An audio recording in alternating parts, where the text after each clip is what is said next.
Ai wā. Ana whitia nā whānau, nā kuia kaumātua, tainoa ki ngā tamariki mo ka puna.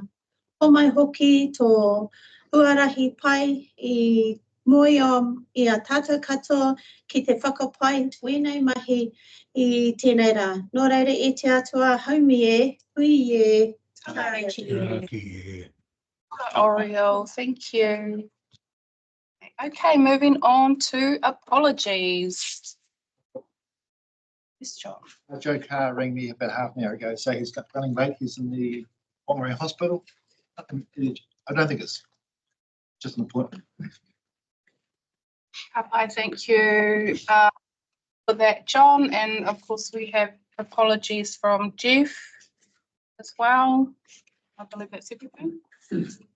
That's everybody. Can I have a mover and a seconder? So Marty and John, thank you. All in favour say aye. Aye. Aye. Kia ora, Peter Lucas, carried. Next, we have declarations of conflicts of interest. Would anybody like to declare anything of the councillors today? If not now, you may during your particular item. If there are none, we can move forward. Over to council minutes and action sheet 5.1, confirmation of minutes. Can I have a mover and a seconder? Ai, kia ora māku e tautoko. Okay, that is Peter Lucas and Amy. Thank you. Any discussions?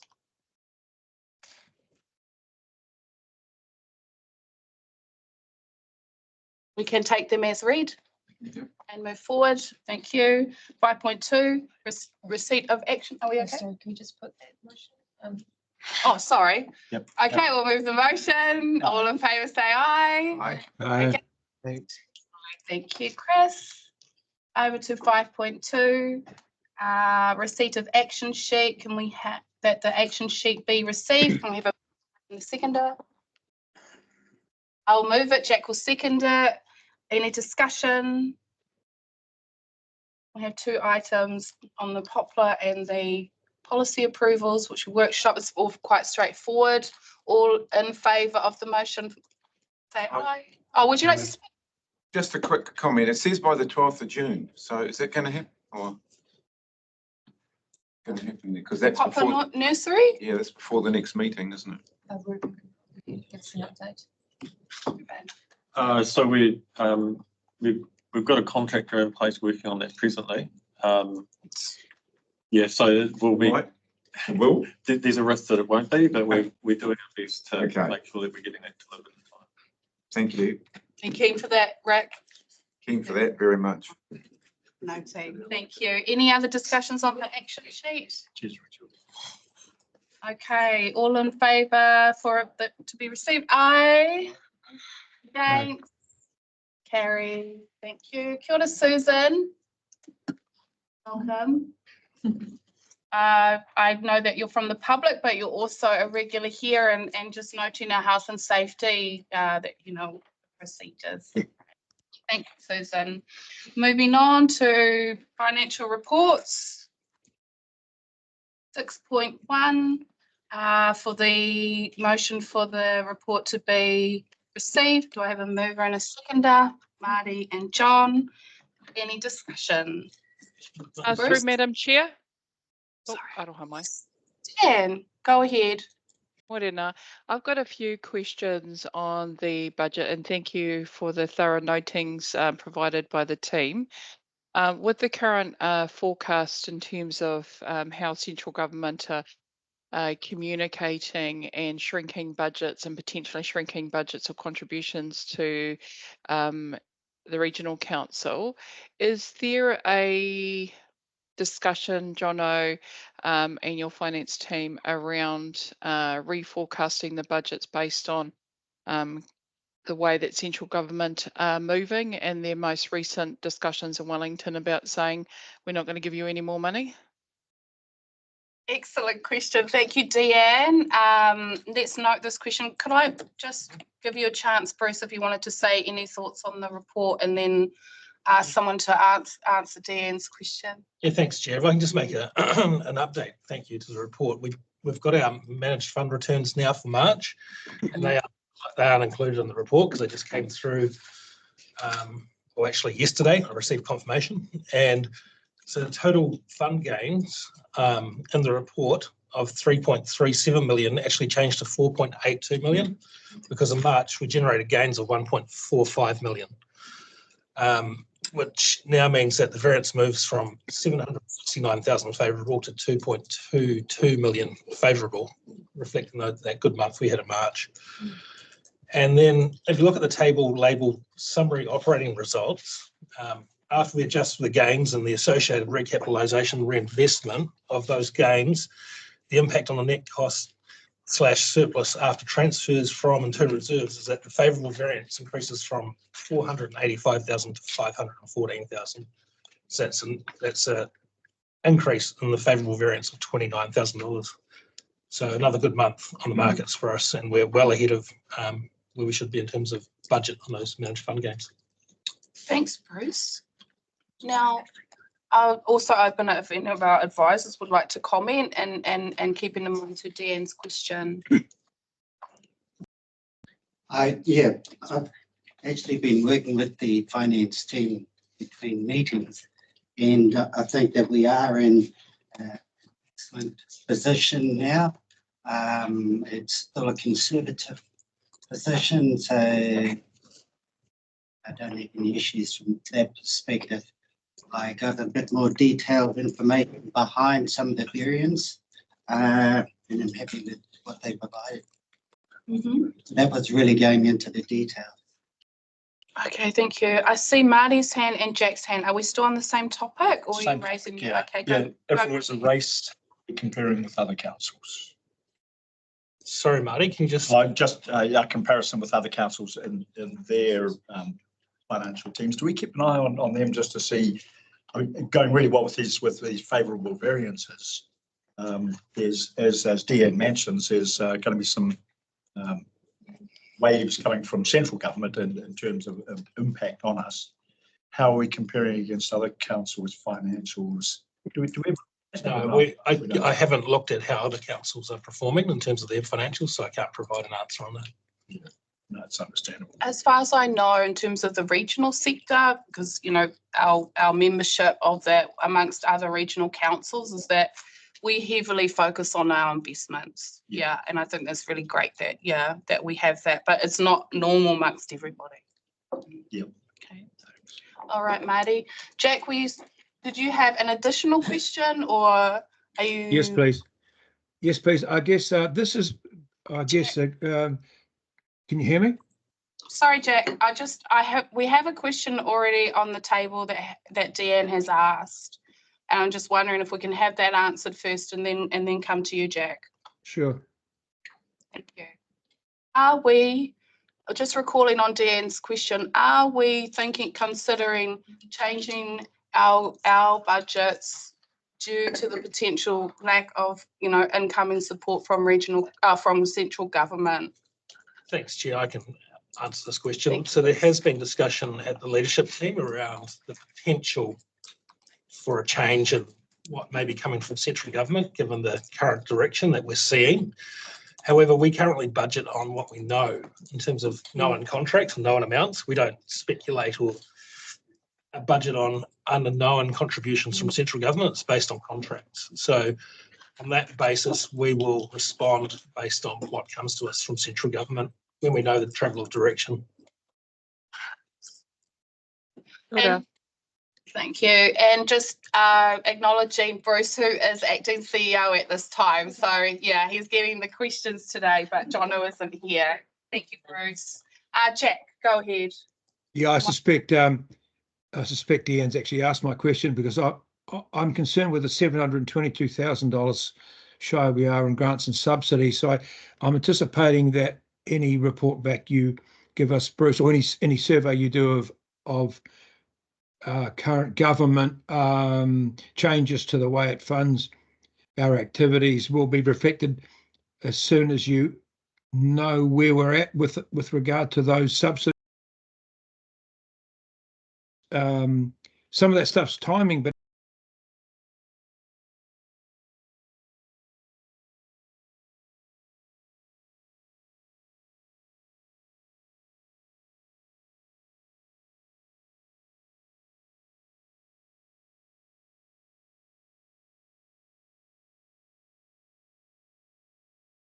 and then we'd look to re-budget based on known information. So, Tucker, did you want to of that 5.9% variance in the grants and subsidies? Kia ora koutou. So some of that is essentially where we have a mechanism in finance about income in advance or cost matching. So if the work's not done, we don't come. So it does look like in some instances that the income is lower because we haven't attributed to work that not yet been done. Okay.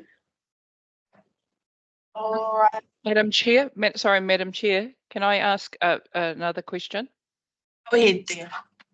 Okay, so one is a compliment first to Jono and the team in reducing consultancy fees. I'm never in favour of spending a whole lot of money outside of the budget, so you can see that in the variances that consultancies there. But my other question is, with you have also saved a lot of money on vacant roles, and I note that in a paper that Jono provides later on, that he talks about the vacancies there. Are those vacancies likely to be filled, or are they vacancies that we would look to remove from the staffing pool, Bruce? Thanks, Dan. There are a number of vacancies that are currently on hold until we have confirmation from central government around some of their policy direction. The majority of those are within the land team.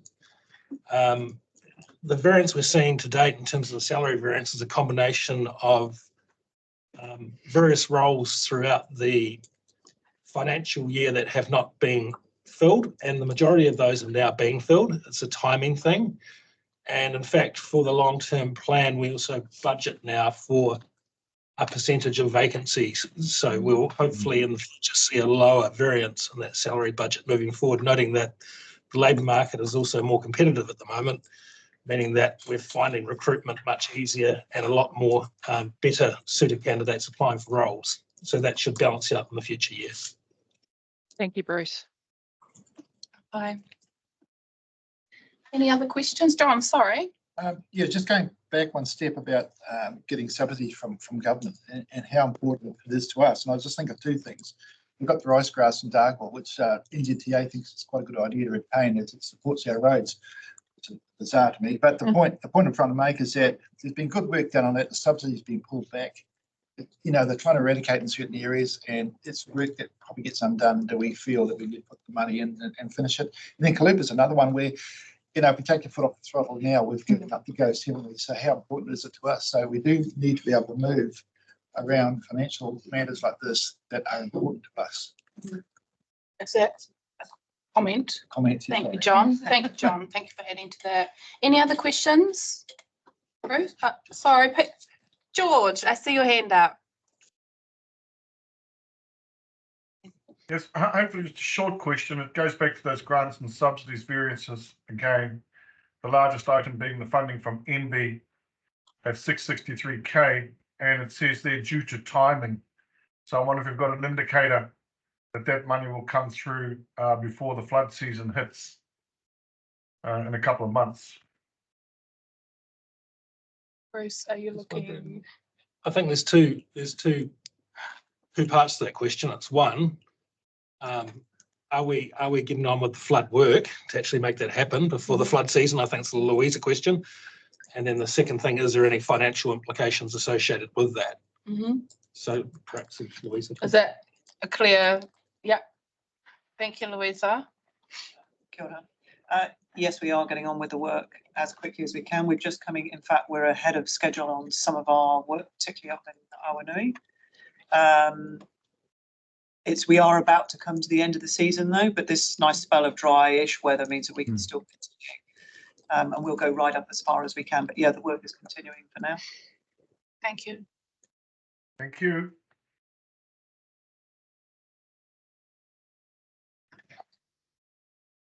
Sorry, Jack, you have your hand up next and then no, not Peter Lucas, sorry, just Jack.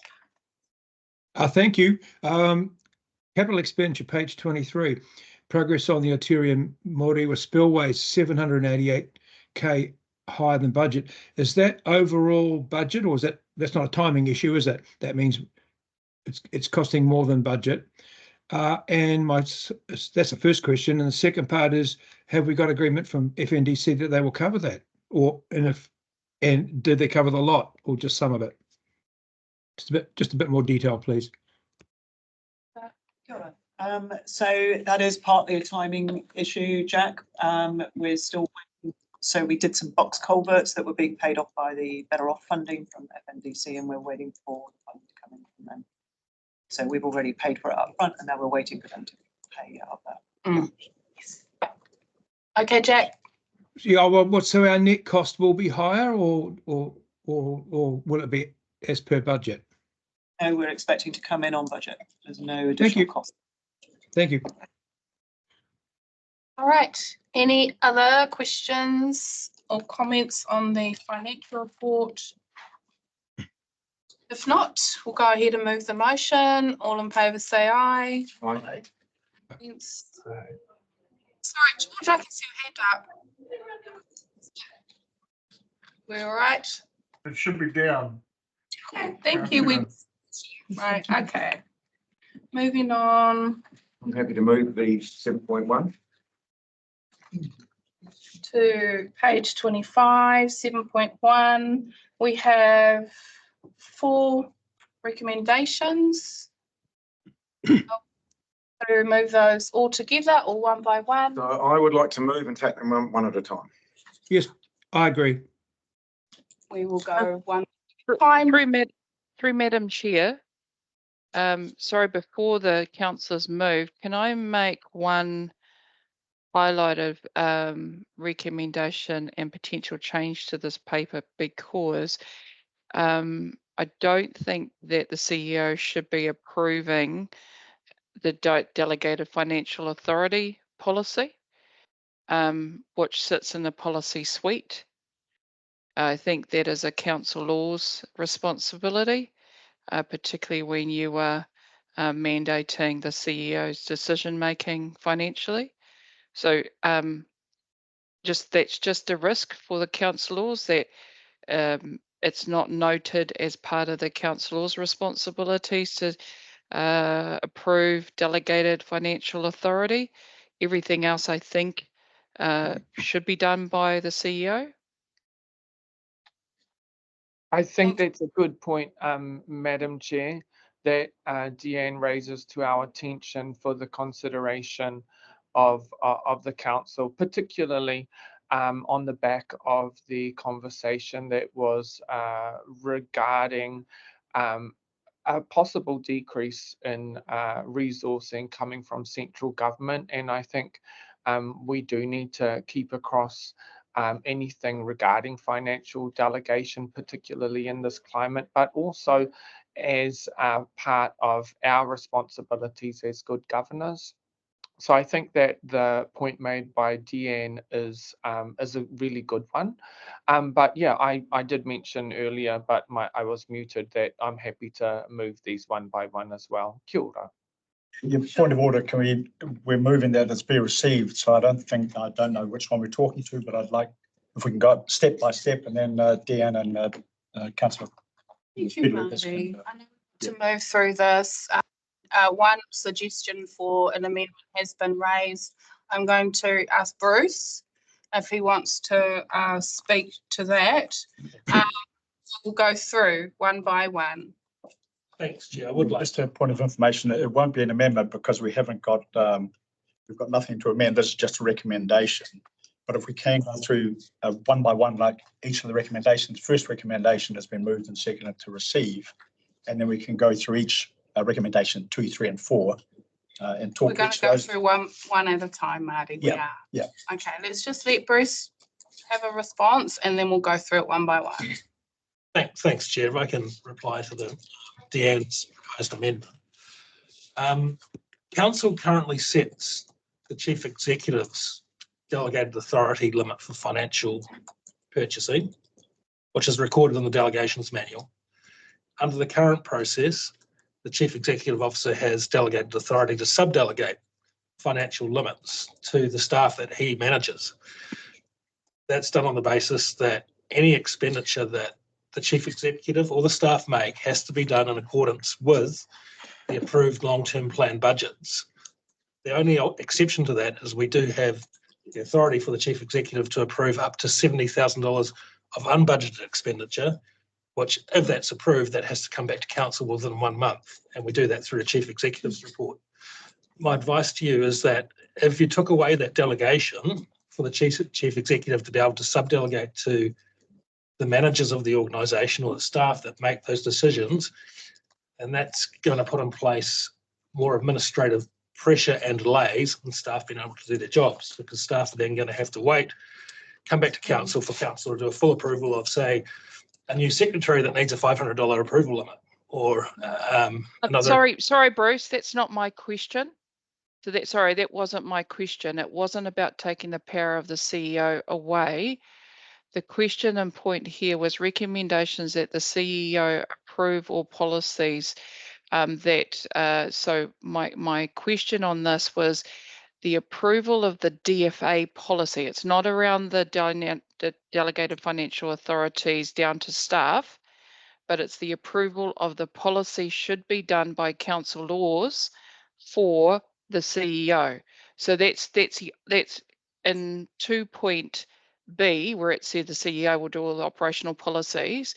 Well, all I'm suggesting is that the councillors consider in 2.C 1, 2, and 3 add another bullet point that says DFA for CEO policy. That's all I was suggesting, not taking away his powers absolutely at all. That doesn't make good business sense. It was just that part. Sorry, Bruce. Thanks, Deanne. Just can I seek some clarity?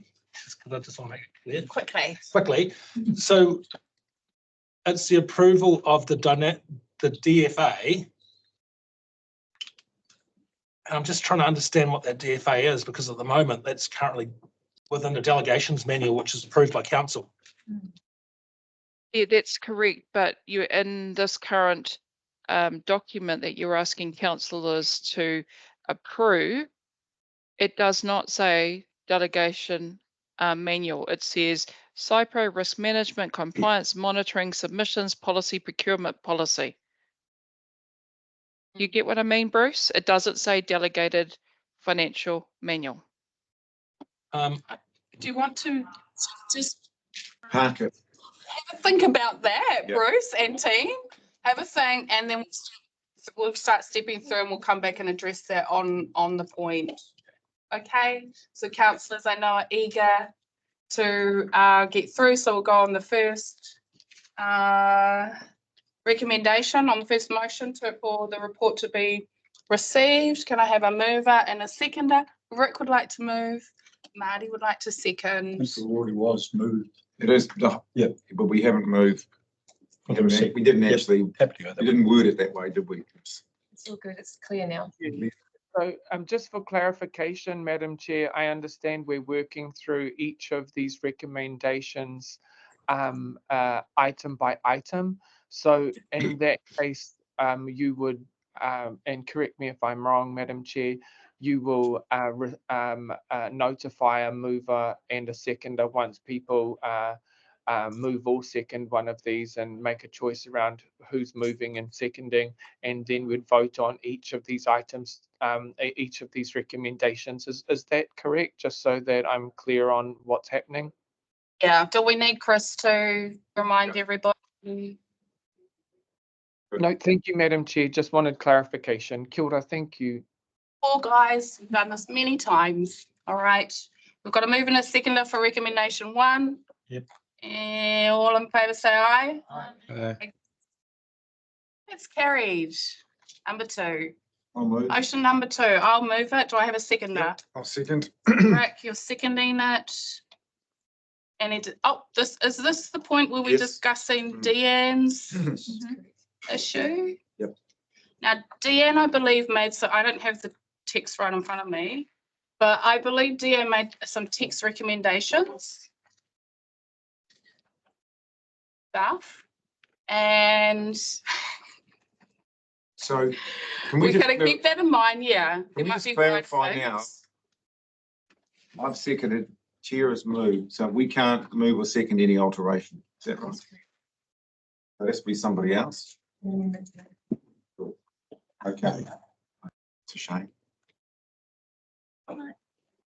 Amy and then Stuart.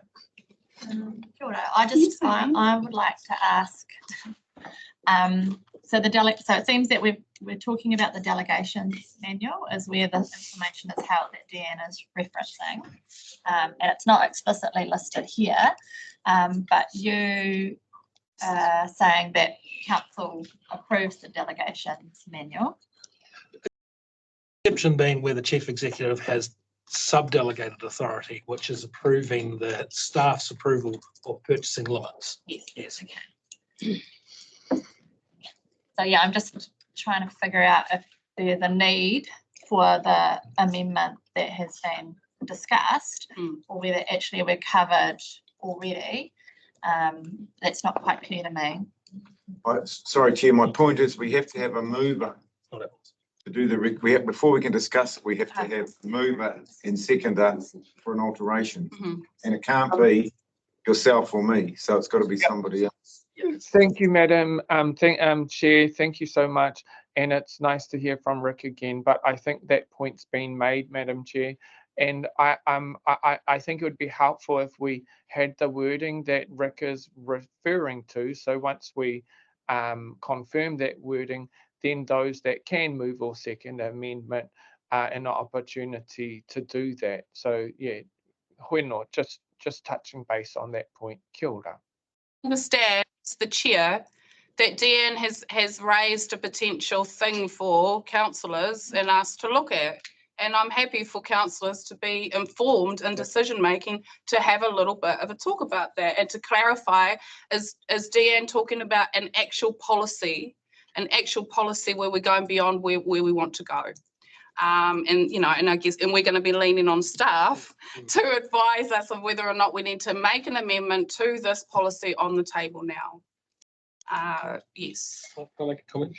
Go, Bruce. So just on that point there, I don't believe you do need to make an amendment, because the delegations manual is not a policy. It's our delegations manual.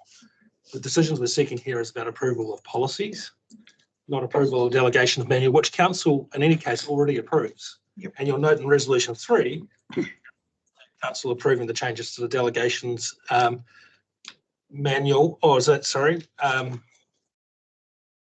where is it? In resolution 2 is actually asking for council to approve those changes. Changes to the delegations manual. So we need council approval anyway to change that. So I think it doesn't add any value to add the delegations manual to that resolution. Can we add a footnote? Yeah, I was just going to say, if it adds for clarity, I can add a secretarial note to be absolutely clear that that is the case, that council does approve our delegations manual, and then it's very clear for all. Are we okay with that? Yep. No amendment, but a footnote. No amendment. To clarify. Yeah. All right. Is that Jack's hand? Yeah, thank you, Madam Chair. I think Deanne has earned a right of reply on that. I'd just like to get absolute clarity on that, and unity on it before we move forward. Thank you. Thank you, Jack. So it's a manual, but it's a very key piece of risk and audit compliance that and you're in any other business, and this is the business of the council, the council set the tone on a DFA for the CEO. I'm not talking about everyone else in the organisation. So I'm not sure why there would be no need to point it out that you've got the SIPO there, you've got the risk management policy, you've got the compliance, and why you wouldn't have the DFA for the CEO or the DFA manual in as the responsibility of the councillors. So you've already answered it there. Thank you, Bruce. It is the council's responsibility. So what would be the opposition of noting it in this document as point number 1, 2, 3, 4, 5, 6? What would be the resistance to it if it's already doing it? Yeah, I find myself in agreement there. I mean, it adds to the clarity of the situation. So I support Deanne's suggestion. Thank you. Are you moving a motion to amend? Yeah, I'm happy to move an amendment. And I'm happy to second it, Madam Chair. Just on the back of what Jack has mentioned, Madam Chair, and taking into account what Deanne has raised to our attention, I think it could also clarify the connection between the two different policy decisions. Particularly of interest to me is just to express that, in my view, the delegation manual is in itself a type of policy, because it contains procedures, it contains administrative actions, and it also is all about a set of rules or guidelines that our organization and our employees follow to achieve specific goals, including compliance. And so in that sense, I would say that the delegation manual is a policy decision that we make as council and is closely connected to what we're trying to achieve with this particular item 2. So that's the background to my seconding the motion. Kia ora tātou. Kia ora, Peter. And can we have some wording, please, so I know what I'm moving? I'm going to call on Bruce now, who has a suggested additional text. And Chair, I wonder if it's just a note to the report as well, just recording that Council approves the Chief Executive's DFA, which is currently what happens in any case. How is that for an amended text? So why do we need it? That's what I'm saying. Why? Well, I believe there's a bit of potential ambiguity that has been pointed out, and so we have councillors Jack and Peter Lucas who have moved a motion to amend it, and now we have Bruce who has suggested the text. Are we opposed? Because I think it just strengthens it, and then we can move on. We opposed to having that additional. Could you say it again?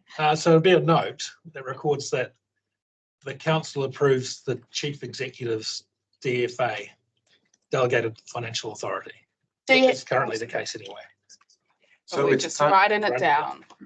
So the reaffirmation of something that that will, from my point of view, and through you, Madam Chair, helps us to keep front and centre the connection between these two things. Kia ora.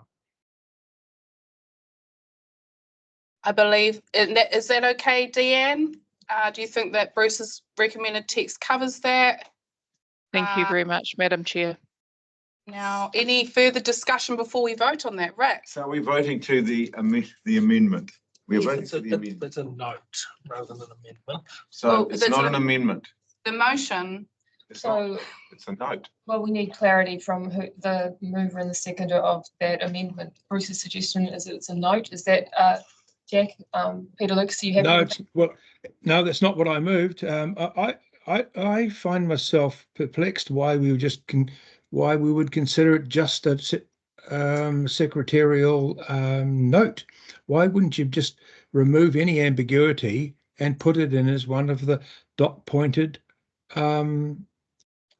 items that we have, that council actually has votes on? Thank you, Jack. I find myself in agreement with Peter Lucas. Let's have some clarity. Yeah. And to you, Madam Chair, I think we can easily add a bullet point there. There are 5 bullet points there. That might be an appropriate place to bullet point this particular, I'm calling the delegations manual a policy, because it's a policy that we make a decision on. It contains all of our set of rules and of course our guidelines associated with financial delegations, hui anō, along with a bunch of other things. Kia ora. Okay, so Jack and Peter Lucas have moved a motion to add text to the table. For clarity, C 3, there's the bullet points, and then under the bullet points would be the additional text, reinforcing. Is that clear? Are we ready to vote on Yeah, that? but what is that text? Someone read it out to me. I'd like to know what I'm moving. Point.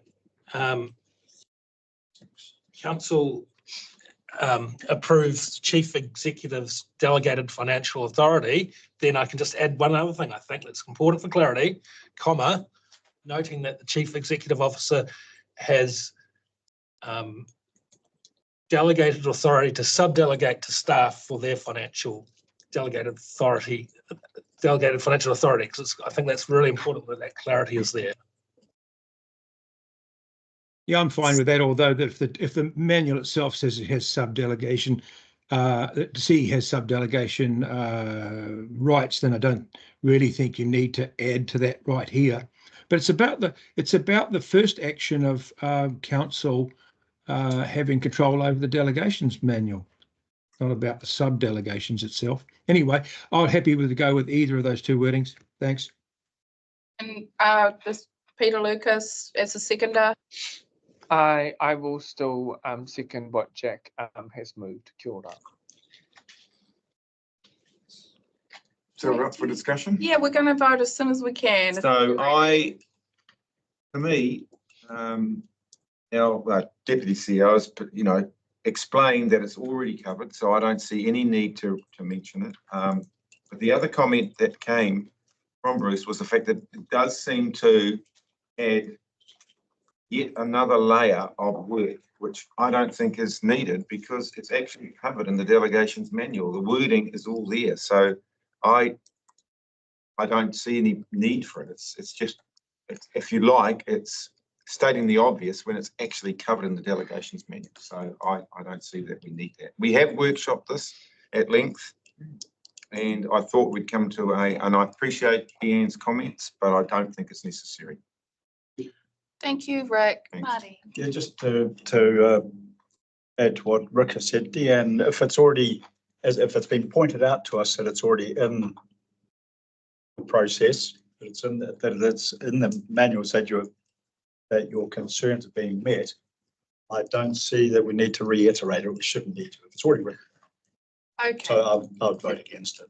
All right. Get through this. Kia ora, Joe. Welcome. Kia ora. How are you? All good. Any thoughts on this, Joe? Oh, no, I'm going to support the amendment. I got nothing to say. Can't buy. Well, I think we're going to go to a show of hands. Yeah. There's no further discussion. This is for the additional text. It's been read out. Moved by Jack, seconded by Peter Lucas. All in favour, show of hands, please.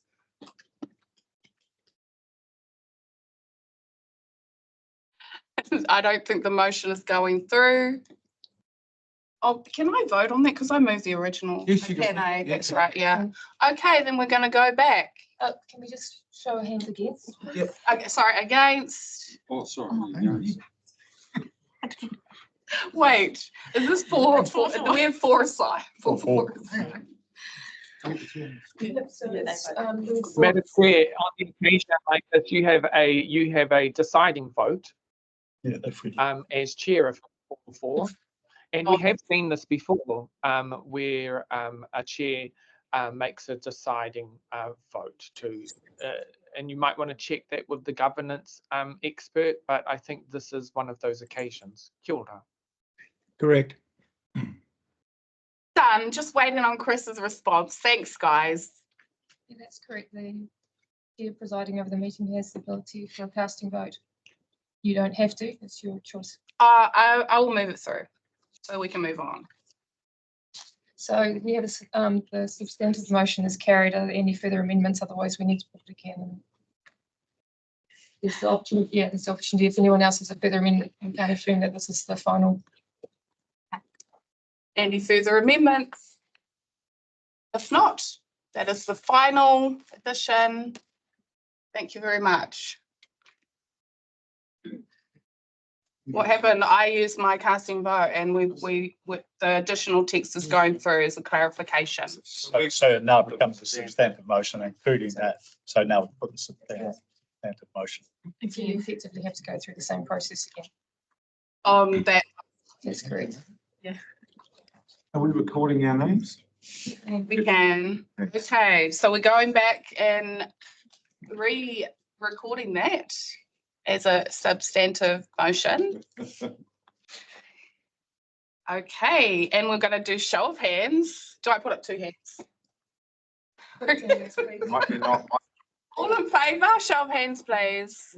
It's gone through. Voting for the substantive motion. For the substantive motion. Yep, that's right. We were just voting against the amendment, voting for the substantive. Yeah, it's fine. It's processed. Got everybody, Chris? No, Okay. can we just clarify, the substantive motion is this wording. The substantive motion is the original motion that has been amended and then passed. So that's now the motion on the table. Oh, yes, so I'm So against that. that's then what's.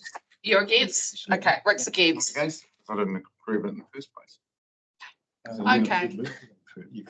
No, not with the Is addition. that everybody's votes recorded? Thank you. Thank you. I think Moving we got forward. that right. We got it right, Rick. I'm happy to move 3. Okay. Moving on to recommendation 3. Rick is moving. Any seconders? I will second that. Yep. Any discussion? Yes. So am I off? Am I going? Go right. So I moved it, but I don't approve of increased governance oversight of council's regulatory services. I have discussed this at the workshop. I believe we have, personally, I believe we have more than enough oversight of council's regulatory services through the Audit, Risk and Finance Committee anyway. I believe it adds another, as I've just mentioned and the CEO's mentioned, it adds another layer to me of unnecessary governance. I believe if any of us wish to find information out, we are able to find that. We are able to look through previous minutes. We are able to ask the GMs involved. I don't believe that having this in here is governance oversight. In fact, to me, it's more interfering. So I definitely do not approve. Thank you. Thank you, Rick. Who's next? Jack.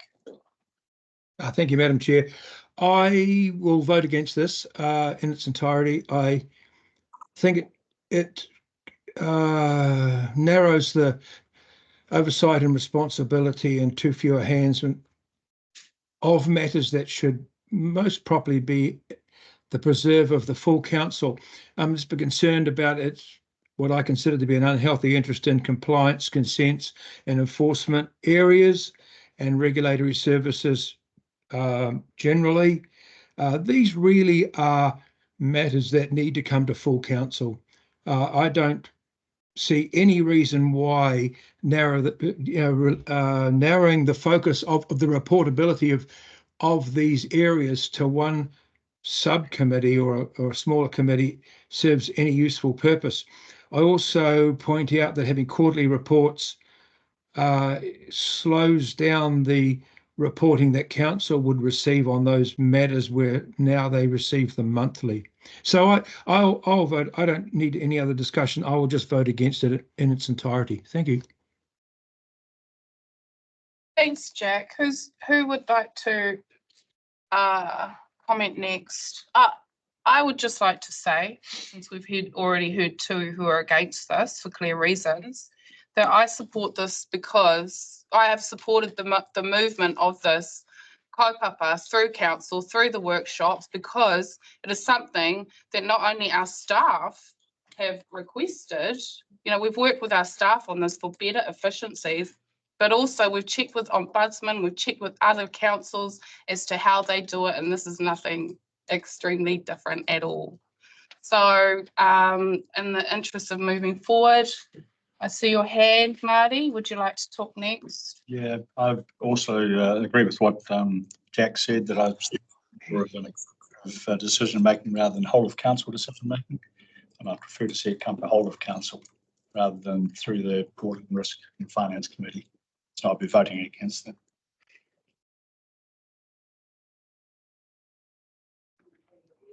Kia ora, Madam Chair. If I might just make a comment. I support this, and I would like to acknowledge the work that the staff have completed to bring conversations together so that we can consider this decision, particularly because increased governance oversight of our council's regulatory services through mechanisms like audit risk and the finance committee are crucial for accountability. They're crucial for risk management. They're crucial to ensure compliance, which connects this activity with the items contained in the previous recommendation. It also, in my view, which is quite different to what Rick had mentioned, is I believe it's an opportunity to increase efficiency and effectiveness. And I think that by scrutinizing, regulatory processes and performance measurements, we can work closely with our staff to support them. And it's also a way for us to increase public trust. I think when we're going through a long-term plan hearing process, it's important to ensure that the public have confidence in regulatory services and maintaining public trust in those activities. It actually helps to increase the responsible stewardship that is one of our responsibilities. So I think it's a way and a pathway to continued improvement. And it also, in some cases, is a mechanism to help always prevent fraud and misconduct. So those are just some of the reasons why I think that it's an opportunity for us to strengthen where we are now. It's certainly not to diminish the value or the effort that has already been done in those areas. It just brings the conversation into the purview of a committee that has a responsibility for the review of policy decisions as part of the audit process, for example. Kia ora tātou katoa. Kia ora, Peter Lucas. Thank you for that. I'm noting we have a few councillors that haven't raised any questions, but I'm not forcing it because we have workshopped this. This kaupapa is not going to go away either. If there are a few issues with a few things, we will keep working on it because we owe that to our staff to make sure we have efficient processes. We need to continuously update. So even though if this won't go through today, the discussions will continue. We know that. So if there are no further... Madam Chair, sorry, can I just pass comment on this matter?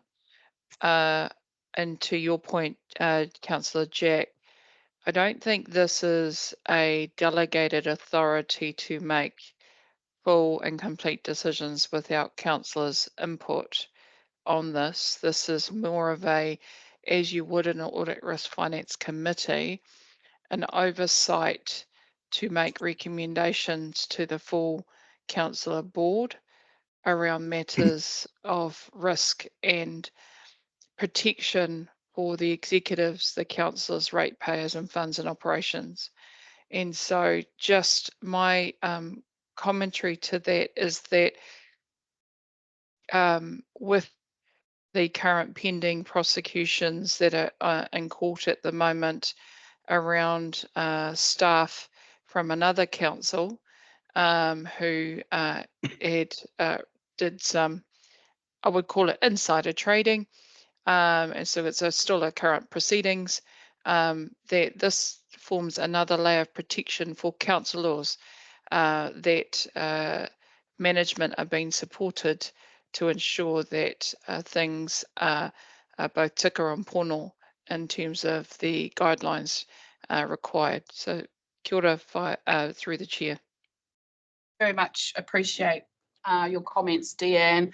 I see, Jack, your hand up. Now, yeah, if you're seeking further clarifications, because you've clearly made your... Yes, I am. Well, yes, I am. I don't have any issues with at all. In fact, I agree with Deanne's comments about review and recommendations. That's fine. But see, this recommendation goes beyond that. It actually states the reporting of consents, compliance and enforcement goes through this committee. So I'm thinking that is I'm not saying that's a very healthy way to actually for a council to behave. And I'll just point out the comments made by the the Deputy Auditor General when he was here a couple of months ago. He said he cautioned against councils doing things this way because other councils had come unstuck when trying to do things this way. His recommendation was that council should always retain all of the powers when it came to reporting to them rather than to subcommittees with regard to with regard to all consents, monitoring, and especially infringements and enforcement and prosecution matters. Thank you. Madam Chair, on that note, I just take special note that Councillor Crowe is attributing a comment to, is it the Deputy Auditor General? My question is, do we have that comment in writing? Because I'd be keen to verify it. Kia ora. Thank you, Peter Lucas. I was actually just asking Bruce for that because reporting on consent applications, really, guys, this is an open committee too. We can attend these committees and all of us can be reported on. Reporting on a consent application is too far. I don't really understand that. So thank you, Deanne. Marty? Next. Thank you. The reason I wanted to come to full committee rather than going to the Audit and Risk and Finance Committee first is I remember someone talking about cooking the cabbage twice. So when you cook it once in the committee, which is pretty well then comes to full council, it's pretty well a foregone conclusion. It doesn't get a full hearing and discussion in full committee. And I think it's important for the full council to discuss matters rather than in committee and then come to council, rather than discussing it twice. So that's why I'd prefer it to come to full council rather than audit, risk and finance. Let's be clear that nothing is decided until we vote in this room. Absolutely. So it's not decided in the subcommittees, as Marty is saying. That is unethical and that is not the way that elected members work. We vote on this day. Sorry, just point of information. I wasn't saying it's decided, but I was saying it's discussed fully in committee, and then it's like cooking the cabbage twice. You don't really want to, you've come forward with a view from the committee that then can be talked to, but it doesn't get that full discussion that it did when it was in committee.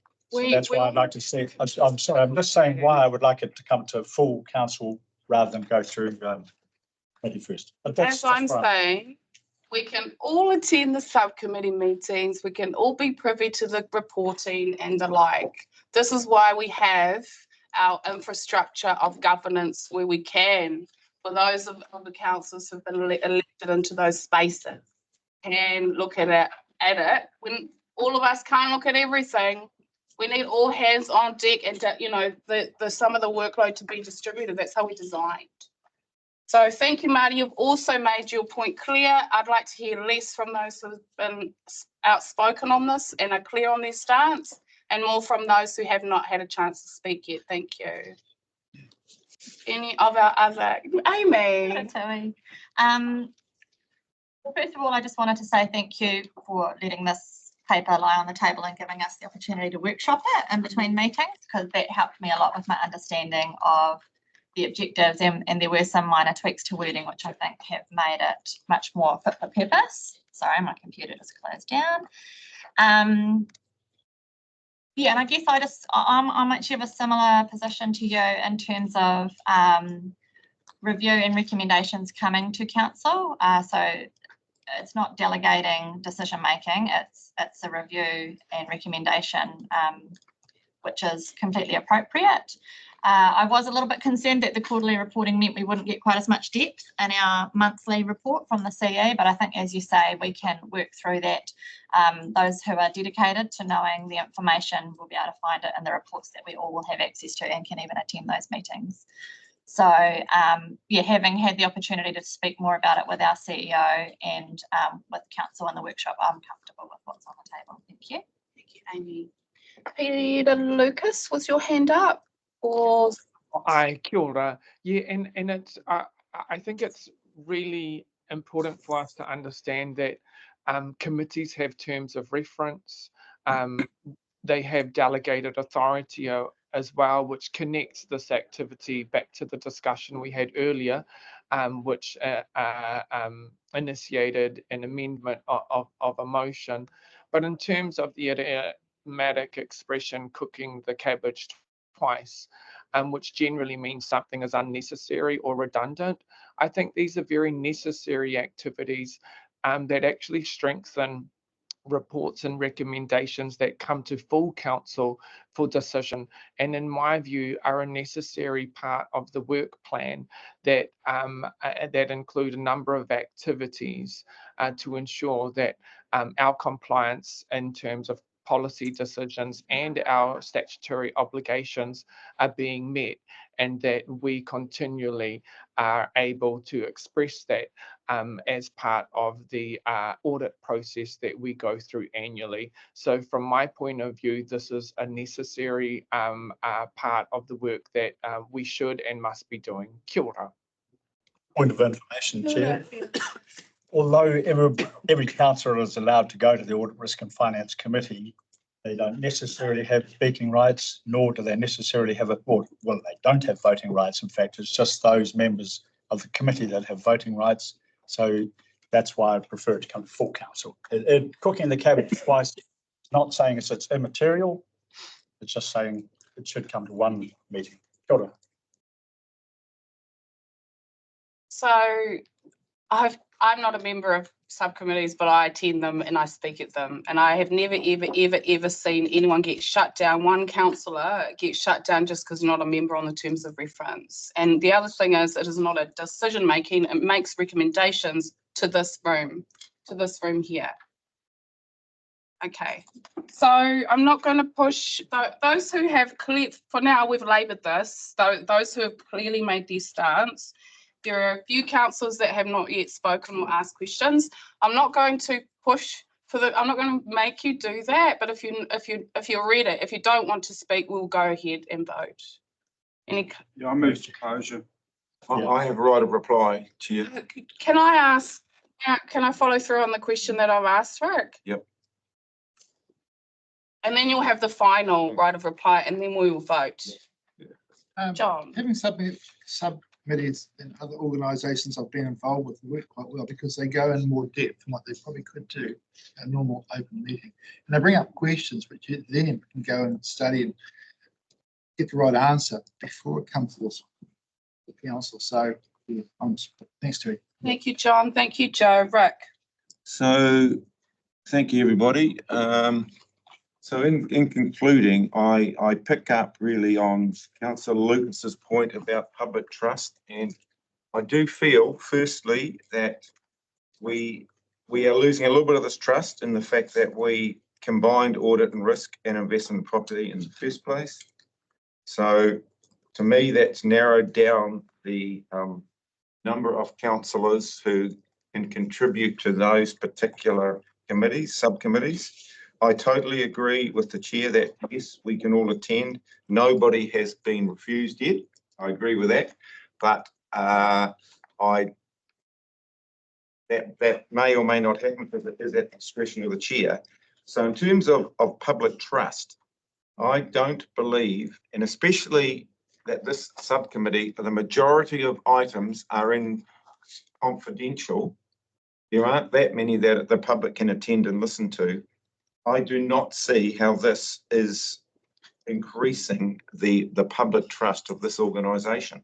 I believe we, first of all, obviously, I'm opposed to the committees being split in the first place, but I'm certainly against any further, and I have just mentioned it, governance, oversight, and what I call interference of these committees. So I definitely oppose this. Thank you. Okay, right. Recommendation 3 moved by myself and, oh, Joe and myself, in fact. We're gonna go. Okay. Yeah, sorry, that was actually moved by councillor Stolberg and seconded by yourself. Yeah, I get Joe there. Rick and I, and we're gonna go for a show of hands. Let's record it too. Make sure Chris has it. So all in favour, hands up. Aye, that is myself, John. Aye. And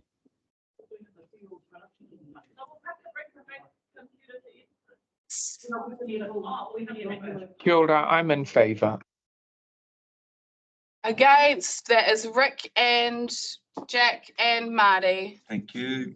Okay, so the motion's passed. Recording, Thank please. you. On to recommendation 4. So the terms of reference in the Natural Resources Working Party are updated to Council's regulatory services. I'm happy to move that, Madam Chair. Peter Lucas is going to move it and I'll second it. Any discussion? Can I just clarify, Bruce, that everything we discussed that we removed is removed in this? In the terms of reference? Yes. Yes, correct. So you'll see the correct changes there. So there's nothing that. Simply removing the reference to the regulatory services because it'll be covered by audit, risk and finance.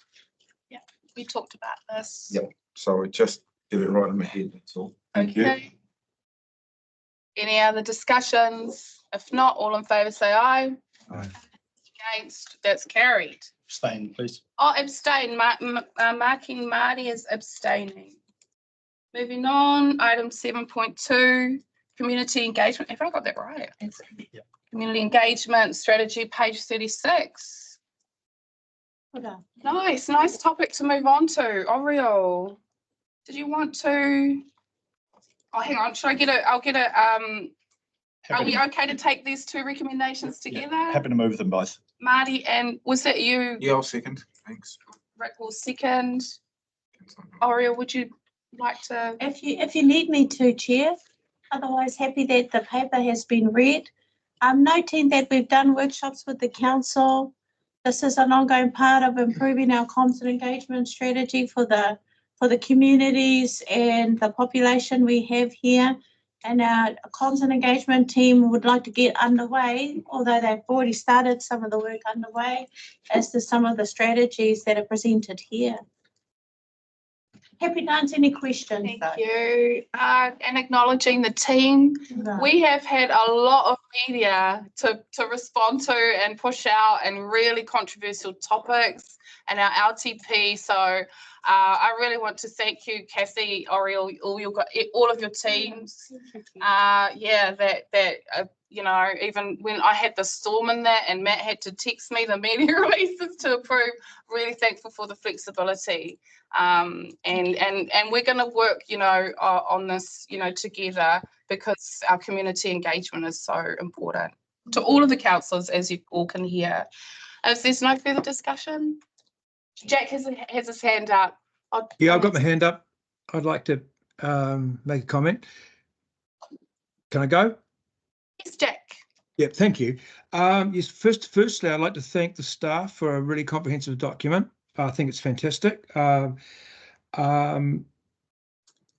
my view, and I've worked for a few organisations of this type, I think NRC does as good a job as any I've ever worked for when it comes to engaging and communicating with its community and there's various sectors that it works with, and that's reflected in the scores we get back on customer satisfaction. They're pretty darn good, better than any government department or in Australia or council in New Zealand that I've worked for, and that reflects really well on the staff and its commitment. And also I think in terms of the breadth of the different types of ways that we communicate.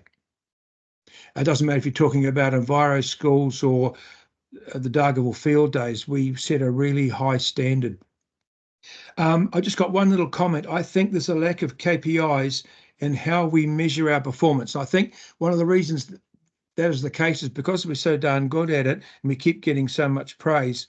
We feel that, well, maybe we don't need to interrogate how we're doing quite as much as we should. And we're doing really fine right now, but that might not always be the case. It only takes one or two resignations for performance to slip. So I think that in order to maintain the extremely high standard that we have now, we should be planning for the future, or future-proofing our own reputation by expanding the list of KPIs at the bottom of that document. I think there's only one really serious one and a couple of small ones there. I think I'm not going to suggest improvements today. I think the staff can do that, and I think Peter Lucas might be able to help us because he's an absolute expert in this area.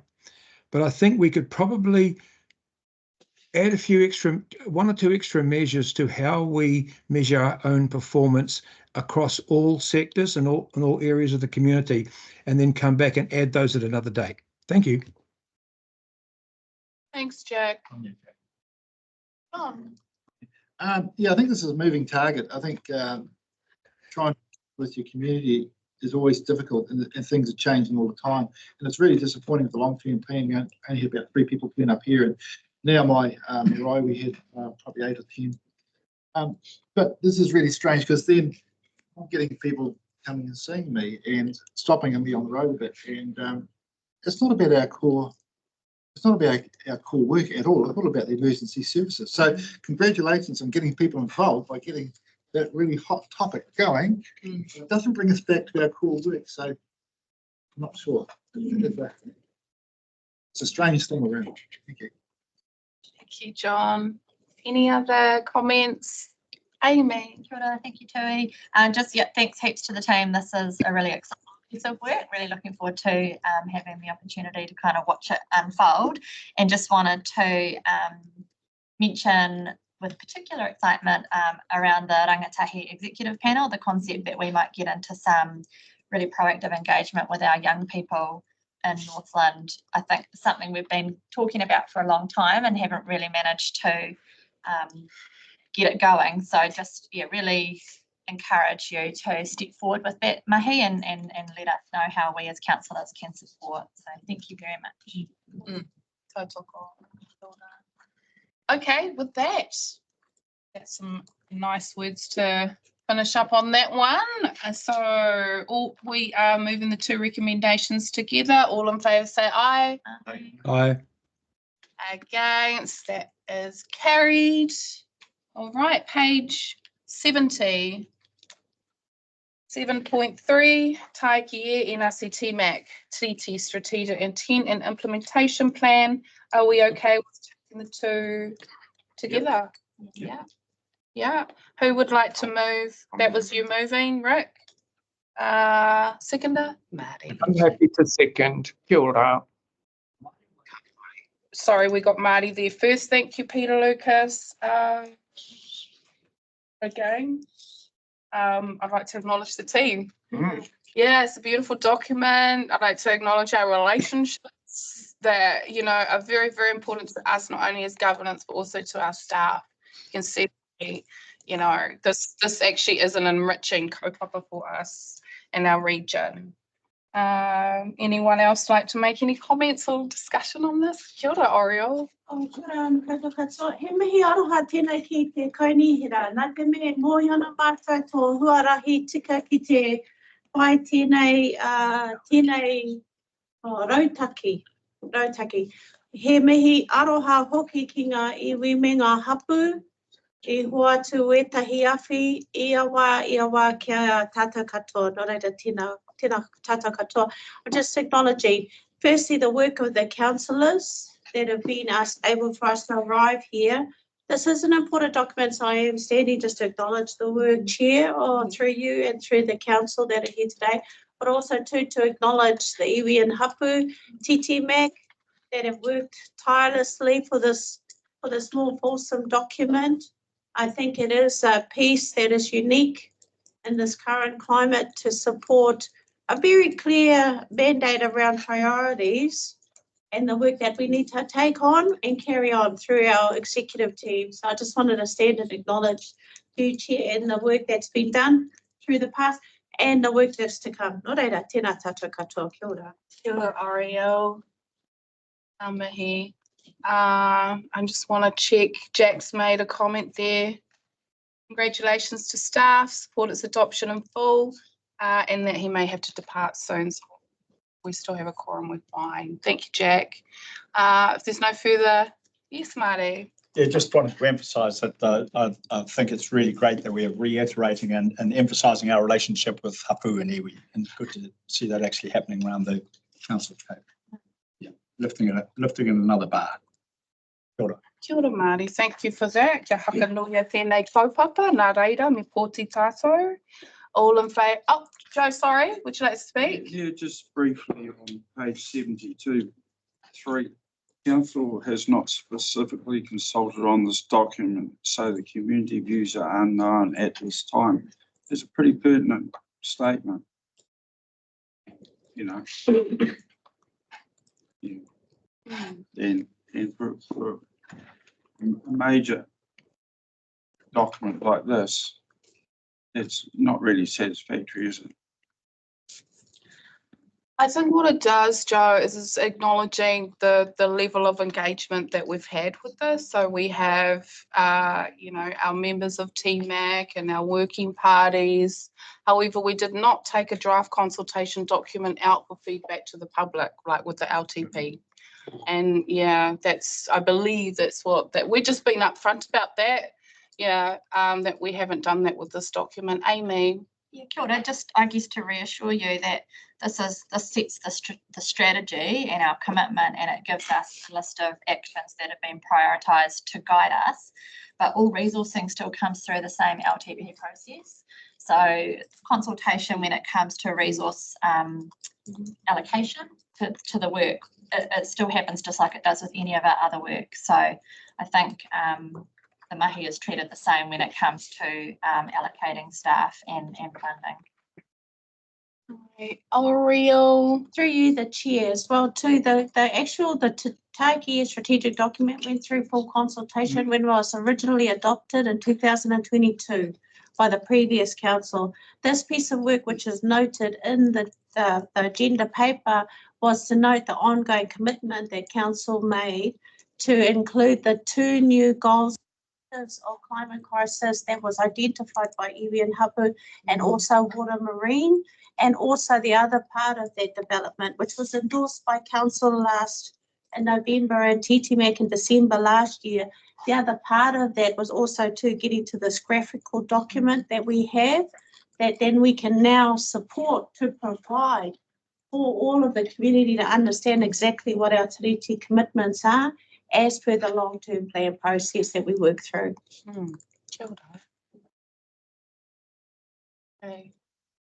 And saying that, Joe, I know that you've raised that because these are the issues that we do want to engage with our communities, and this is going to be like an anchor for us but acknowledging that the waves are stormy at this time, and there's going to be things that we're going to be able to achieve together, and we'll be able to achieve more together. So in saying that, are we ready to move forward? Yes. Okay, so for the 2 recommendations, the receipt and adoption, all in favour say aye. Aye. Against? That's carried. Thank you very much. Carried unanimously. Moving on to page 89, amendment to local government electoral legislation. We have 3 recommendations here. Are we okay to take those together? Yes, that would be fine. Yeah. Amy's going to move. Do we have a second? Well, I wasn't at the workshop, so I don't think I should second this one. I'm happy to second this paper. I've read it and am confident with its contents. Thank you. Mover Amy, seconder Peter Lucas. Justin. Is Justin in the room? There he is.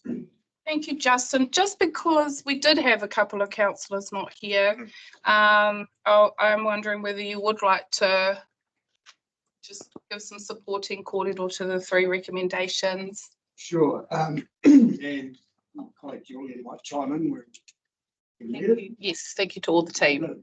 Yes, absolutely. So signals from government are that they want to change the electoral arrangements and local electoral act, essentially reversing changes relating to marital awards made by the previous government. meaning it would be, in summary, a lot more difficult to retain or create Māori wards. See, now the bill itself hasn't been put to Parliament yet, but those are the signals from Ministry, DIA, like changes are pending. So the idea behind this paper is to get some high-level agreement or direction from council about the content of the submission, seek endorsement, but to actually allow staff to develop a draft. Thank you, Justin. Thank you. Perfect. Yes, and again, I'd like to acknowledge Oriel, Ruben, Julian, all the team that has been working on it, the evening work that has been done, you know, again, working with our TMAC partners and things like that to move forward in this fast time. So yeah, if there's no further discussion on this, we did have a Just ask some questions. yeah. Thanks, Chair. So we're required to have a poll, minimum requirements of poll in 2025. I think Ruben can answer the technical questions better than I can in regards to this. So it's 2025, but that won't affect the constitution or the composition of this council for another 3 years after that. Chair, through you. That's correct, but I'll just reiterate that the bill isn't out yet. So we don't know the content, and we're not seeking, I'll just be very clear that we're not seeking a position from council in respect of the implementation of the Local Election Act. What we're seeking is endorsement of the position that staff have recommended in respect of the bill itself when it does come out. We will be coming back to council once the bill is given effect to and becomes legislation. At that point in time, we will be seeking a decision from council around implementing the new legislation once they're at this stage. All we have is a letter from the Minister of Local Government, which gives a clear signal around intent, and we are going to have very limited time to submit on this. And so what we're seeking is a position around the broad direction that the Minister has signalled. Thank you. Okay. Any further? Amy? Kia ora. I think for me, it's really important for us to remember the huge depth of process we put into our representation review to establish these Māori wards. So yeah, NRC in the previous term did a huge amount of work in this space, and we engaged with our community really widely and really deeply considered this. And so that's why I'm so keen for us to show leadership and stand up, because there's just so many benefits for our region. And it was a really amazing step forward when all of our councils in Northland achieved our Māori wards. So yeah, I think, you know, thank you to the team. I know you're going to have to be quick and supporting us to have a position and to work with government to build their understanding of the value. Funny thing is they have their own Māori wards. So yeah, there's such value in it for us. And I guess the opportunity we have is to once again go through that process of reaffirming it and trying to ensure everybody understands the value add that we get. So kia ora. Kia ora, Amy. I really appreciate the councillors through that era and hope that you will, you know, feel comfortable to share those stories as we move through this journey around, yeah, our well, we voted on it, but you know, on our principles around this kaupapa. Yeah. Any other would like to discuss this? Oh, well, we have the 3 recommendations in place. All in favour say aye. Aye. Aye. Is that Jack still there? Yeah, I'm still here. I'm sorry, I just changed my shirt. Jack, Okay, I can't see it, thanks, motion was Jack. carried. I'm sorry, Madam Chair. I have to meet the Minister of Agriculture in half an hour, and I thought I'd better change my shirt. Thank you. good on you, Jack. Good on you. So 2. Okay, we're moving on to 8.1, health and safety. Yeah, health and safety. Thanks, Justin and team. 8.1. For the recommendation to be received. Thank you, Marty. Marty moves. I will second it. Any discussion? Through you, Madam Chair, can I congratulate the team for their mitigations from last month to this month and the report, and also just provide, Bruce, if we can have an update. We discussed another way of reporting. I think we discussed ISO not being the preferred, but another option. And just secondly, I note that there's been an increase over the what would we call the preferred percentage in terms of turnover. Sorry, not turnover. Increase in terms of incidences this month. And just want to know for the governors, i.e. the councillors, if the increase has been for any particular reasons and incidences. And I note that they've noted there, but just really concerned for the councillors understanding why there's been a substantial increase this month. Okay, I will ask, Bruce? Bruce, who would like to answer that? Thanks, Chair. I can answer that. So are you referring to the graph on page 101, Deanne?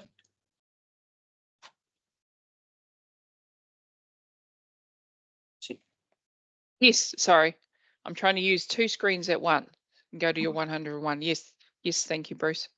We had a huge spike and increase of incident reporting back in November when we actually did a lot of publicity around reporting these incidents. And you'll see that trend has declined and it's perhaps back to where it was, say, through April through to September. There's sort of similar levels. So that spike back in November was due to that kind of drive and that push we had. And it seems that we need to continue to encourage staff to keep reporting, to keep those kind of reporting of incidents at a higher level than what we've had historically. Sorry, Bruce, my question was page 98, incident investigations. There's been 41. Sorry, apologies. I should have clarified before you went there.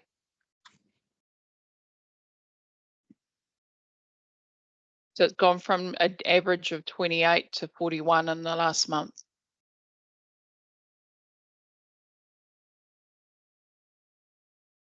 In the table. In the table, in the bottom row, incident investigations have gone from 28 to 41. 28,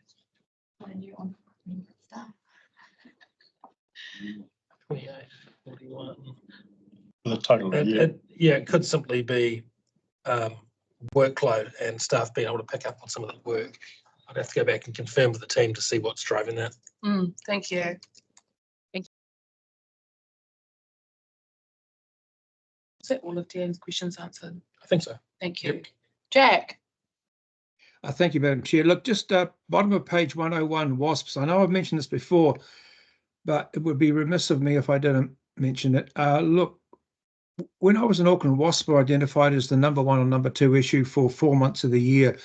When I had a staff member that very nearly died for being stung on the neck, and she had no idea that she was allergic, and it was touch and go. So I'm concerned that we've written down there some information on anaphylaxis has been provided to staff. I think we need to do more. I'm not aware if we have done more, but for field staff for the months of January to May, they really should either know if be tested if they're allergic, or field staff being provided with EpiPens. I know it would probably cost, I don't know, $5,000 to $10,000 a year, but better than losing a life. Wasps are New Zealand's number one animal for fatalities. Every year, 1 or 2 people die from wasp stings. I'd just be horrified if it was one of our staff. Now, Northland is a hotspot for wasps, and the months of sort of March, April, May, if you're out in the field and you get attacked, you could be on your own. You know, you need an EpiPen if you're in any way sensitive. And even if you're not, if you get a couple of hundred wasp stings, you could be in trouble. So I'd really like the staff to have a serious look at provision of EpiPens for field staff for these autumn months. Thank you. Thanks, Jack. I think our staff can note that. John. Just on that point, Jack, we've got a new person on farm, Chantel Cook, and she opened up a wasp nest 2 weeks ago. And she was on a tractor that can do 40 kilometres an hour, got onto the main road after 1 kilometre. After 2 more kilometres, she outran the wasp, but she got multiple stings. She was lucky she got through what she did. So I'm just wondering, are they increasing? Because I've never I get the odd one, but I don't have the science on it, but what I can tell you from my experience with biological heritage is that every year is different. It all depends on the season, depends on humidity and temperature, but it's always seasonal. It's always a late summer to autumn issue, but it's also the amount of damage they do is completely dependent upon the sensitivity of the person that is stung.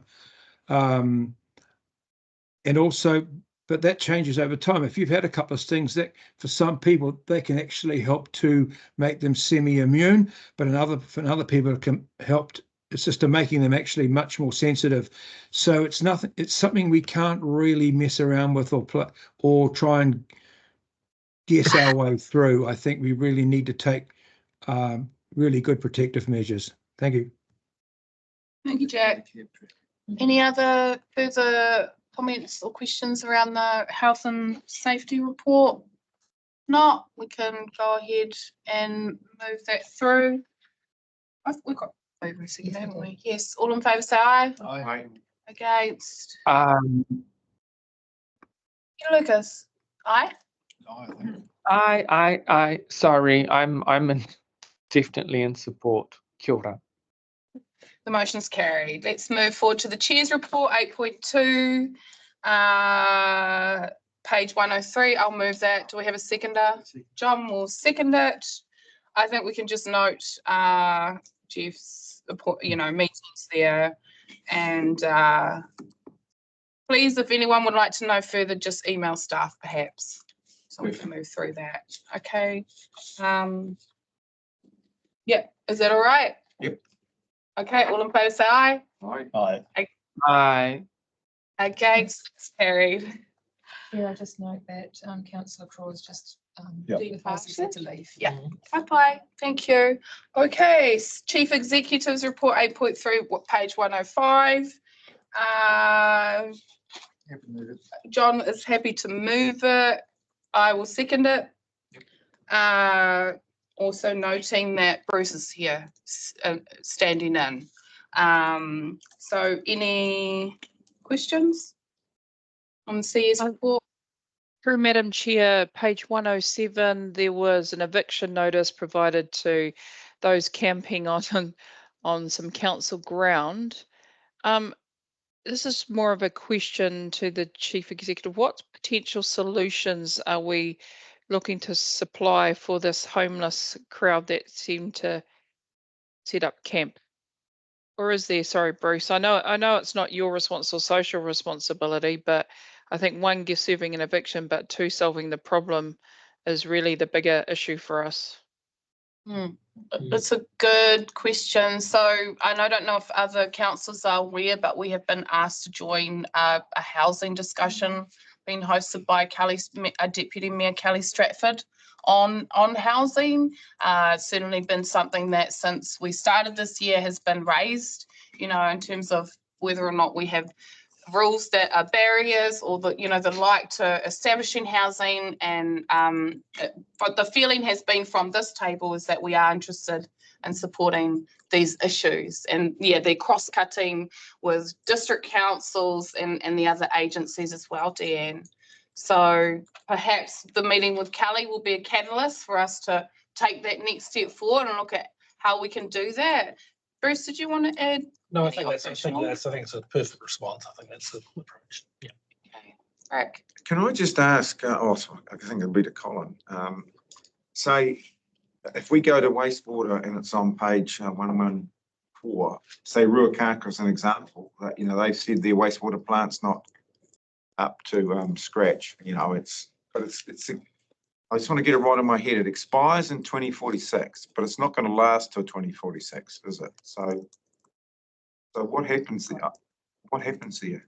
Chair, if there are changes required and they are looking at implementing them, then the first question you turn your mind to is how does that change the scope of the existing consent? If it's a change to the existing consent, they may significantly, then they may have to apply for a new consent earlier than the. So would that be the same, likely to be the same amount of time, or you know, the length of consent? Can't predetermine that. Okay. I think it's just good message. Like I noticed, I saw in the in long-term plans they put and other councils put funding in for Ruakaka. I think they proposed that. And I just wondered, you know, how it actually registers in terms of the actual consent expiring date. I think I've got it right. It's hard to explain that to the group. I think I'll get it right. So this means that they may have to apply for if you like, a new consent earlier than the current. Because there's no way they'll last till 2046 on their current consent. Is that correct? Or well, if they've got the growth they're expecting, then that's correct. It's not going to happen. Okay, thank you. Okay. Any others? Usually this is pretty popular item. Sorry, through Madam Chair, page 135. Bruce, I'm not sure if you can answer this. What are the potential risks? This is where I was talking about in terms of the turnover has increased above the usual standard of 10%. Is there any risks or impacts because of the increased turnover to the councils? That's next item. Oh, aroha mai Deanne. Oh, sorry, have I jumped forward? My apologies. No, I'll take that back. Thank you. All right, and saying that any others? Any other questions or comments? Okay. All in favour for the report to be received, say aye. Oh, aye. Yeah, aye. Aye. I'm in favour. Okay, that's carried. Thank you. Into the People and Culture Quarterly Report, item 8.4. Can we have a mover and seconder? Joe's going to move. Happy to second. Peter Lucas to second. Thank you. Right. Deanne. My apologies, Councillor. Yeah, so I just saw it noted that there was an increase in terms of turnover, slightly over 10% up to 11%, which is not an undesirable framework to be in. Just wondering if there are any risks or concerns, Bruce, around the increased turnover? Thanks, Deanne. No concern. We have seen that turnover sitting in that sort of 10 to 12% area since at least November. We quite like actually having turnover around 10 or 12% just to provide some fresh people into the organisation. And it's settled down much more than it used to be. I recall it was almost at 20% at one stage. So we're quite comfortable with that level of turnover. So can I just follow up on Deanne's comment? Because I always bring this one up, Deanne, that, you know, that percentage looks high, and Bruce has just explained that it's quite refreshing, I guess. But nationally, I think we're pretty low, aren't we? In terms of other councils, 11%. In terms of some of the statistics I saw during the post-COVID situation, some councils are up to 30 or higher than 30% turnover. So you hear, Deanne? So, you know, we're sitting, it doesn't look great there, but, you know, nationally it's quite good. And I think we've definitely, I wouldn't like to see it creep up to the 19 again, but, you know, it has gone up 2%, and that was my question anyway, Bruce. So Deanne's brought it up, so that was great. I think Leanne said it was pretty healthy, didn't you, Leanne? Deanne, sorry. Yeah, okay. On standard average business practice, between 10 and 12 is fine. I was just wondering why it was increasing at this point, but thank you. Thanks, Bruce. Hi, John? Just on the same chart, just looking at the staff attendance and training, it's quite low, but it's all free. How does that work?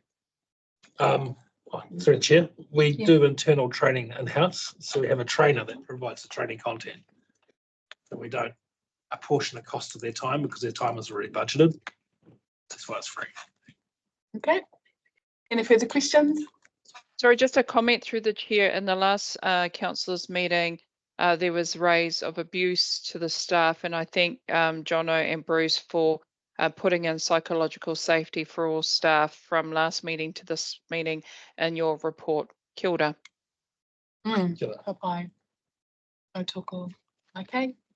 If there's nothing further. Oh, one question, Madam Chair. Yeah. And it relates to the annual leave entitlement, which in total there is close to 6,000 days for 300 staff, essentially 20 days annual leave entitlement. Most organisations run at 20 days you are to present a plan for diminishment of that entitlement, and usually try and keep that around 10 days per employee. So I wonder if Bruce has got anyone significant, or if there is some outstanding outliers within that total who need to present a similar type plan to reduce that leave liability. Thanks, George. Yeah, very good point. And we have at the leadership team table recently, I think it was in the last month, in fact, had that discussion. We've reviewed the leave allocations that people have, and we've instructed people to come up with plans to ensure that they take leave and have leave plans in place for when they're over their allocated leave amount. So that's been put in place, and I think we're just waiting on time to see the effect of those plans reducing the annual leave allocation over time. Thank you, Bruce. That assures me. Bye-bye. Any further questions? If not, so that was moved by Joe and seconded by Peter Lucas. All in favour say aye. Aye. Against, that's carried. Next is 9.1, receipt of committee minutes, 139. Joe, thank you for moving. I'm happy to second, Madam Chair. Thank you. Any questions?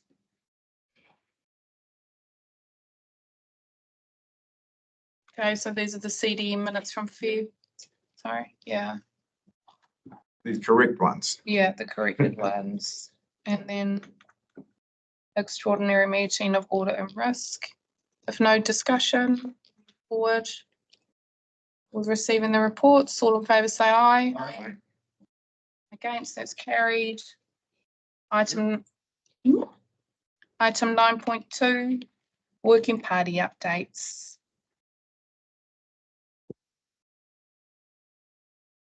And we have a mover and a seconder for the report to be received. I'll move those. Rick is moving, John is seconding. Any questions? If not, we'll move forward. All in favour say aye. Aye. Aye. All that, that's carried. Yes? Where's the reporting for the Joint Economic Development Committee sit? Yes, good question. Where do the joint, even the joint climate?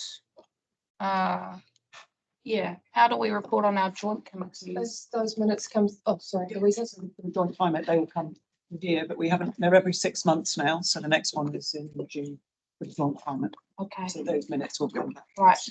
And the J-Read, Those minutes come through as well, and it may be just a process of that they haven't been finalised yet. So if they haven't been to this meeting, they'll certainly come to the next. Okay. Thank you for clarification. Is that now? Yeah, the extra audit, we ended up having an extraordinary meeting. Yes. So, yeah. Thank you. Okay, any further questions? George, So, Thank you, Madam Chair. Just seeking in respect to the Biosecurity and Biodiversity Working Party, I did note that there was a working towards positive outcomes to capture calopa in 1 tonne bags. But bearing in mind the earlier work in the finances reporting around the reduced income and grants from the Crown, has the working party received any indication from biosecurity that the funding outlined for calopa, noting that it's one of our highest risks in our assessment of the council's work program, has there been any indication from biosecurity that the funding is at risk given the government's current 6 to 7% drive or savings, drive to achieve 6 to 7% savings across the board? thanks, George. I see Caden's come up to the table. Kia ora, Caden. Kia ora. So council has secured $3.3 million in funding to progress that mahi, and that needs to be completed by the end of this financial year. But we've made great strides at fabricating the technology we need to. So the premise is that we do not retain the sand; we just retain the organic matter, the kalopa. So yeah, we've made great strides in progressing that, and hoping to have this sort of new machinery up and running in about a fortnight's time. So the funding is secured then for the current year. There's no decrease. No. We haven't been given any commitment past the end of the financial year. I guess it's up to us now to show that we can progress with this mahi and achieve a large area of removal for it's basically a day per removal rate. Thank you. Apai, thank you. I guess a lot of the finances moving forward are going to be subject to budget announcements, and we all understand how much we will lobbying around that too, and acknowledging the work and the awards around this kaupapa too. Joe? Yeah, I'm just so all this big job, this work, we were adequate funding to do what we're doing right now. Yes, we have. Yeah, we most certainly have adequate funding for the end of this financial year. Thank you. Just a question on that one then. Do we anticipate doing all of the Rafiti or Markiwi area in that time? We have a big job on our hands, going from conceptualizing to fabricating to testing. There's a huge R&D phase. We've really set a metric of success here. If we can achieve a hectare a day for 5 consecutive days, that really gives us a huge amount of proof to continue and go forward. Thanks, Kate. Very important kaupapa. Any other questions or comments? If not, we'll go ahead with moving the motion on the working party updates. All in favour say aye. Aye. Against? That's carried. Thank you. Right, we're moving into business with the public excluded. I'm going to suggest that we take 5 too, and we just have a quick look.